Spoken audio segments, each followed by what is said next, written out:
رمضان گزر چکا تھا اور اب معمول کے دن چل رہے تھے۔ اسکول کھل گئے تھے اور بچے اپنی روزمرہ زندگی میں مصروف ہو گئے تھے۔ اسی محلے میں ایک 10 سالہ لڑکا رہتا تھا جس کا نام ایان تھا۔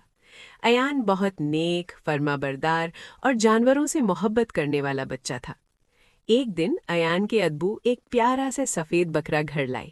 ایان بہت خوش ہوا اور اس نے فوراً اس کا نام ببلو رکھ دیا۔ ببلو نہایت شرارتی مگر پیارا تھا۔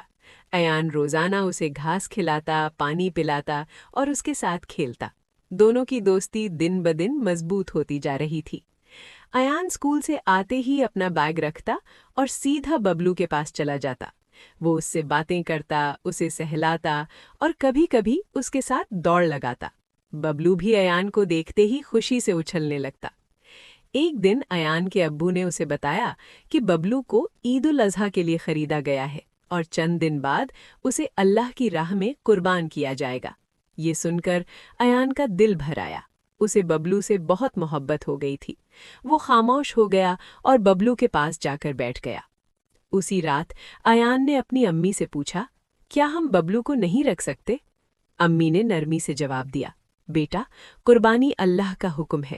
ہمیں اپنی پسندیدہ چیز بھی اللہ کے لیے قربان کرنی چاہیے۔ اس میں بہت بڑی حکمت اور اجر ہے۔ ایان نے غور کیا اور اسے اپنے والدین کی بات سمجھ آ گئی۔